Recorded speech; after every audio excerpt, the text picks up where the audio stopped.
2024 총선 나도 뛴다! 4월 총선 나도 뛴다. 오늘 독자 여러분들이 만나보실 분은 고양시 을에 국민의힘 예비후보 등록하신 정문식 후보님이십니다. 안녕하세요. 네, 안녕하세요. 고양을에 국회의원 예비후 등록한 정문식 후보입니다. 새해가 밝았습니다. 올 한 해 뜻하시는 바 다 이루시고 건강하시기를 기원드리겠습니다. 저는 고양시 덕양구에서 평생 지금 살아오고 있는 정문식이라고 합니다. 2006년도에 경기도의원으로 지역 주민들과 같이 호흡을 맞췄었는데요. 2010년 이후에는 여의도의 우리 중앙당에서 대통령 선거 전략기획위원으로 대통령 선거에도 참여하고요. 중앙당 인재영입위원으로 훌륭한 분들을 우리 당과 연결시키는 역할도 했었고요. 당의 부대변인으로서 방송기자분들이나 우리 경기 지역에 계신 언론인들한테 우리 당과 사회의 거리를 더 좁히는 그런 역할도 했었습니다. 경기도의원 이후에는 여의도에서 조금 더 활동을 많이 하다 보니까 이번에는 인사가 좀 늦었습니다. 좀 죄송하게 시청 앞이다 보니까는 밖에서 시위하는 목소리가 좀 들리고 있어요. 여러분 시청하시는데 크게 방해가 안 되신다면은 좀 양해를 부탁드리고 후보님께도 제가 좀 죄송하다고 말씀드립니다. 저런 것들을 잘 해결하는 게 정치의 기본이고 또 행정의 기본이 돼야 된다고 저는 생각합니다. 7대 경기도의원을 하셨으면 벌써 이게 18년 전 그때 활동하셨던 것 중에 혹시 기억에 남는 거 있으면 말씀 좀 해주세요. 예. 아마 전국에서 제가 알기로 제가 처음인데요. 광역버스 출근 시간대 탄력배차 제가 도의원 시절에 제안을 했고 협의를 이끌어내가지고 우리 아침 출근 시간 할 때 고양 경찰서에서 출발하는 광역버스들을 만들었습니다. 그래서 1000번이라든가 이런 버스들이 출근 시간에 이제 고양 구역까지 와서 처음으로 승객을 태우고 서울 광화문까지 가게 됐는데 이 이후에는 다른 지역들도 용인이라든가 뭐 김포라든가 이런 지역 똑같은 문제가 있거든요. 오히려 서울에는 가까운 지역인데 종점에서 타고 오시다 보니까 맞아요. 정작 가까운 데 있는 분은 못 하셔요. 그때 제가 다시 이렇게 했던 것 중에 어려운 점이 서울시하고의 모든 부분들이 협의가 많이 있었어요. 이 메가시티 서울 하면은 너무 다 쉽게 해결될 수 있는 문제라서 저는 지금이 아주 고양시의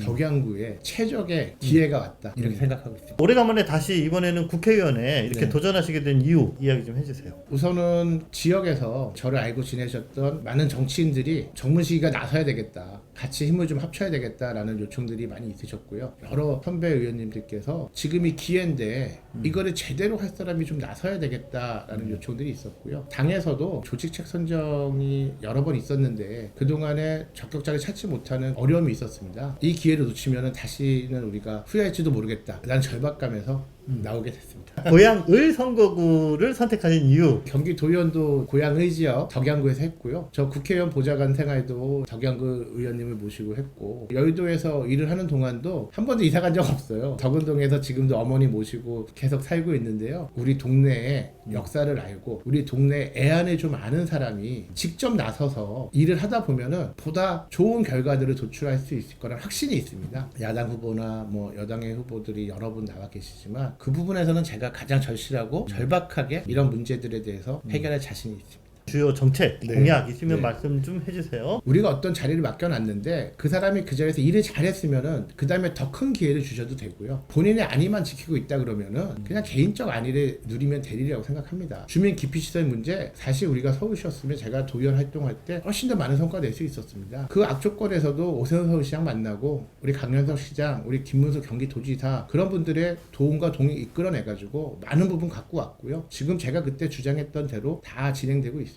이번이 정말 절호의 기회이기 때문에 꼭 이번에 메가시티 서울특별시 덕양구가 돼야 된다고 생각을 합니다. 경기 북도에 대한 주장이 우리 고양시에 전혀 맞지가 않거든요. 김포에도 맞지 않다고 저렇게 들고 나오고 하남도 그렇고 구리도 그럴 수 있는 게 정치나 행정은 국민을 위해서 존재해야 됩니다. 덕양구에서 서울시청까지 10km도 안 걸립니다. 근데 의정부를 가라고요? 저희 보고 왜 그래야 되는데요?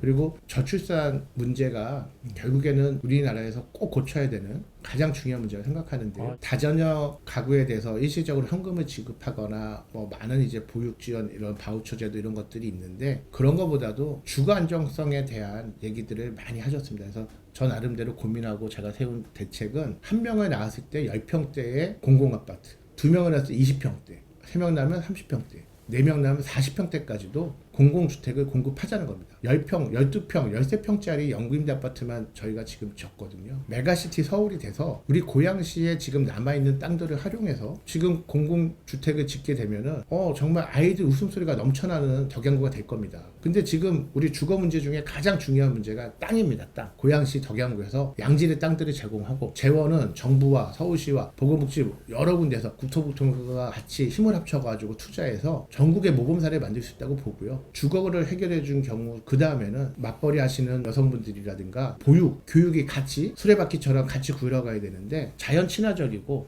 그리고 체험 위주의 교육들이 가능해야 되거든요. 저희가 같이 서울시 한 구역 안에 있다 그러면은 훨씬 더 이용하기도 편하고 훨씬 서로 간에 지원을 주기도 훨씬 수월하죠. 저출산 문제를 해결하는 방안도 이 사실은 메가시티 서울 안에 아주 중요한 포인트가 있다고 보고 있고요. 그리고 눈썹 하신 거죠? 저요? 네. 답변 안 하겠습니다. 네.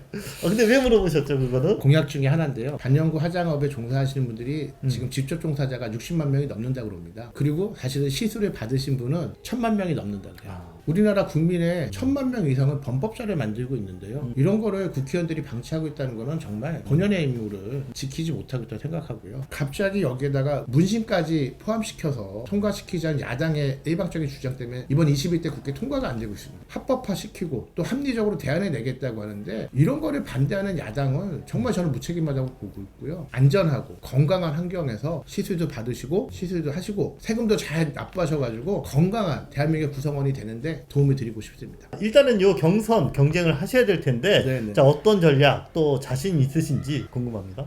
자신 있습니다. 예, 자신 있고요. 우리 고양시의 여러 정치인들께서 저 정문 시기를 다 지지해 주셨습니다. 경기도의 진종설 의장님이나 배초로 고양시의 의장님이나 현재기 고양시의 의장님을 비롯한 거의 대부분의 전현직 의원님들이 저를 지지하고 계시기 때문에 꼭 경선이 아니더라도 전 당에서 선택해 주신다면 최선을 다해서 야당을 무찌르고 이번에 꼭 기필코 우리 국민의힘 국회의원이 돼서 아까 말씀드린 약속들을 잘 지키도록 하겠습니다. 요 며칠 사이에 네. 국민의힘 내에 당정 관계 뭐 이런 게 약간 혼란스러운 면이 있어요. 좀 당황스러우실 수도 있을 텐데. 아니요. 예, 이거 어떻게 전망하세요? 당연한 일이라고 보고요. 아주 흔한 일입니다. 정치나 선거는 미래를 보고 하는 겁니다. 그거를 실천하는 방안에서도 차이점이 있을 수 있고 보시기에 따라서는 좀 너무 격하게 지금 대립하는 거 아니냐고 생각할 수도 있지만 더 오히려 더 좋은 방안을 도출하기 위한 발전장 방향으로 지금 잘 가고 있다고 보이기 때문에 국민 여러분들은 걱정 안 하셔도 되고요. 저는 오히려 지금 민주당에서 광명의 양기대 의원 지역에 양이원영 의원이 출마하거나 윤영찬 의원이 있는 성남 지역에 며칠 전까지 서대문에서 출마하겠다고 하던 비례대표 이수진 의원이 출마 선언하시는 거 보면서 저는 그게 더 깜짝 놀랐고